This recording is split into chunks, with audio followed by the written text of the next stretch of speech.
Saya terima nikah dan kawinnya Salma binti Hendri dengan mas kawin 10 gram emas dan seperangkat alat sholat dibayar tunai, ucap Rian dengan lantang sembari berjabat tangan dengan ayah Salma di depan penghulu serta kedua orang saksi. Tanpa disadari, ada sepasang mata yang menatap geram di antara keluarga dan kerabat kedua mempelai. Seorang wanita dengan masker yang menutup sebagian wajahnya, serta kacamata hitam yang bertengger di hidung mancungnya, serta tak lupa dengan hijab senada gamis yang ia gunakan. Ia duduk tak jauh dari pintu, bersama orang-orang yang tidak ia kenal. Ya, dia adalah Larasati, istri Sahrian yang diam-diam menyusup masuk ke dalam musholah tempat diadakannya prosesi nikah siri antara suaminya dengan seorang wanita yang sangat ia kenal. Larasati menyelesaikan rekaman videonya. Baiklah mas, kau akan membayar semua ini dengan mahal, ucapnya sembari menyimpan kembali ponselnya ke dalam handbag branded yang ia pangku. Setelah selesai pengucapan ijab kabul, Larasati buru-buru keluar dari musholah, takut ada yang mengenalinya. Ia segera masuk ke dalam mobil yang ia parkir tak jauh dari musholah.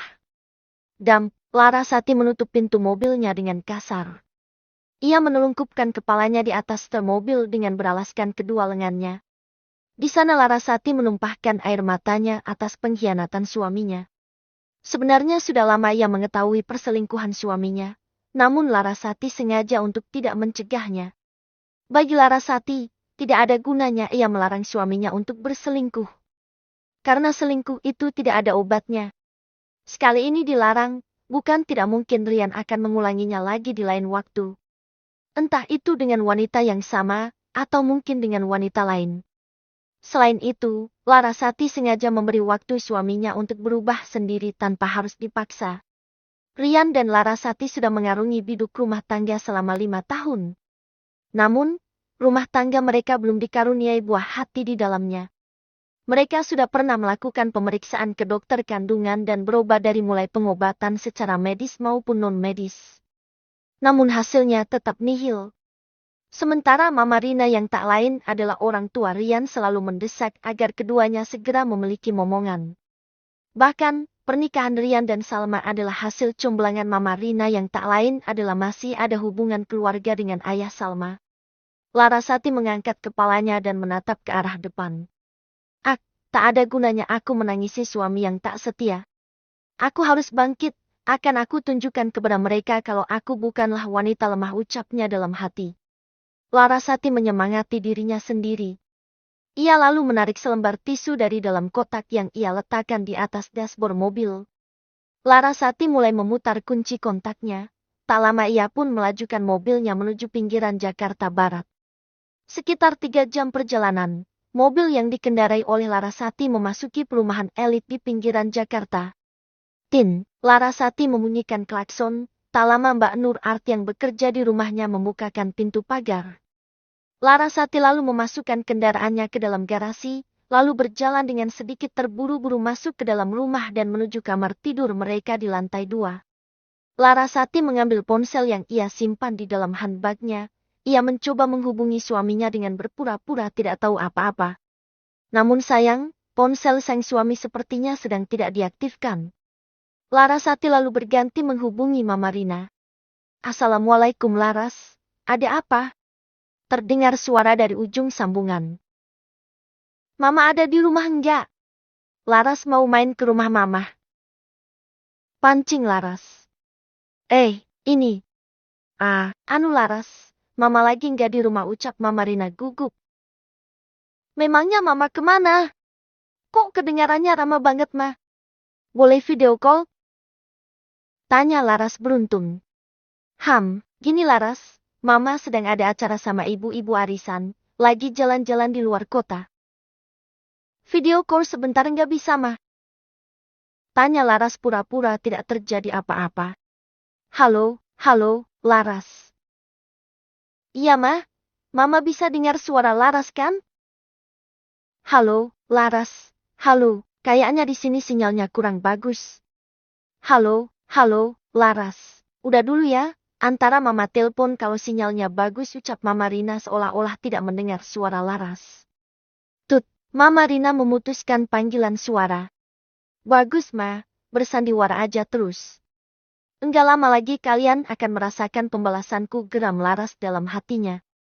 3 bulan yang lalu, tak sengaja Larasari mendengar percakapan antara Mama Rina dan Rian.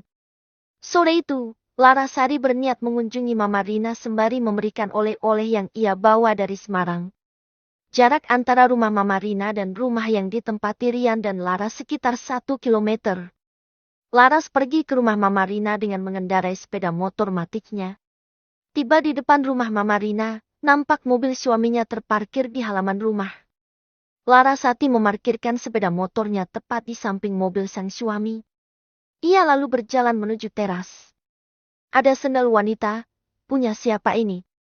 Kalau sendal Maya kayaknya nggak mungkin deh, cewek tomboy gitu mana mau pakai sendal begini, tanya Laras dalam hatinya. Baru saja ia akan mengucapkan salam. Rasa tak percaya Laras mendengar percakapan mereka di dalam rumah. Laras merogoh ponsel yang ia simpan di dalam selipbagnya, dan merekam semua pembicaraan mereka. Jadi, kapan kalian akan meresmikan hubungan kalian? Niat baik jangan ditunda-tunda. Terdengar suara Mama Rina. Kalau aku sih, terserah Mas Rian saja, Ma. Sahut suara wanita yang diyakini bukanlah suara penghuni rumah Mama Rina. Mama Rina hanya tinggal berdua dengan Maya, adik bungsu Rian, di rumah itu. Suami Bu Rina sudah lama meninggal. Sedangkan Dayena, kakak sulung Rian, tinggal bersama suaminya di wilayah Tangerang. Nantilah Ma, Rian coba membujuk Laras dulu. Gimana kalau Laras enggak mau memberikan tanda tangan sebagai izin berpoligami? Dia bisa menuntut Rian, Ma. Ucap Rian memberikan alasan. Kenapa Mas Rian gak menceraikannya saja sih? Kan sudah ada aku. Tanya suara wanita itu lagi. Mama gak setuju kalau kamu menceraikan Laras sekarang. Nanti saja, kalau sudah saatnya kita singkirkan wanita mandul itu. Potong Mama Rina. Betapa sakitnya hati Larasati mendengar ucapan mereka di dalam rumah itu. Ingin rasanya ia melabrak ketiga orang yang sedang menggibah dirinya itu, namun ia masih berusaha sabar demi menggali informasi lebih dalam lagi. Dengan hati yang hancur, Laras masih tetap setia memasang telinganya di balik pintu yang sedikit terbuka. Ya, Rian juga nggak sibuk, do itu mah. Makanya Laras masih Rian pertahankan. Jawab Rian. Kamu memang gak bodoh Mas, tapi licik. Dan kamu akan merasakan akibat dari kelicikanmu itu, ucap Laras dalam hatinya. Bagaimana kalau kalian nikah siri aja dulu? Nanti setelah Salma hamil kamu jadi punya alasan untuk menikahi Salma secara resmi. Mama yakin, dia tidak akan mau kamu ceraikan. Sepertinya Laras itu sangat gampang untuk kita manfaatkan. Ucap Mama Rina. Tidak akan lagi Ma, mulai detik ini Laras bukanlah Laras yang dulu, yang bisa kalian manfaatkan. Aku kira kalian memang orang baik, ternyata kalian hanya baik di depanku, di belakangku kalian seperti ular, gumam Laras dalam hati. Kalau nikah siri, aku sih mau aja Ma. Tapi harus ada perjanjian hitam di atas putih. Sahut si wanita itu. Perjanjian apa sayang? Tanya Rian lembut. Cuy, pakai sayang-sayangan segala. Sebentar lagi kalian akan melayang, geram Laras dalam hatinya. Aku ingin Mas nafkahi aku 10 juta per bulan, jawab wanita itu. Hah, banyak banget 10 juta per bulan.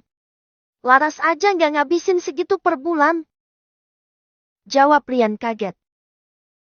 Laras kan gak perlu bayar kontrakan, sementara aku harus bayar kontrakan Mas. Belum lagi keperluan lainnya. Dan nanti, kalau kita sudah menikah resmi Mas harus bawa aku tinggal di rumah mewamu itu. Aku ingin mendapatkan hak yang sama seperti Laras. Jawab wanita itu dengan percaya diri. Iya sayang, itu pasti. Jawab Rian tegas. Setelah Salma positif hamil, kita tendang wanita mandul itu dari rumah kamu Rian. Jangan berikan dia apapun harta kamu yang berharga. Ucap Mama Rina sembari terkekeh. Awas kalian ya, saya akan berikan perhitungan sama kalian semua, batin Larasati dalam hati sembari menyelesaikan rekaman suara di ponselnya. Dengan nafas yang memburu menahan emosi, Laras tinggalkan rumah mertuanya. Ia segera memacu sepeda motor Maticnya dengan kecepatan yang cukup tinggi. Semenjak itu Larasati menyadap ponsel suaminya. Dan dari situ pula ia mengetahui apa yang dibicarakan mereka di chat grup aplikasi hijau. Bahkan Larasati mengetahui kemana saja Rian dan selingkuhannya pergi dan bermalam. Bab kedua. 3 hari kemudian, Rian pulang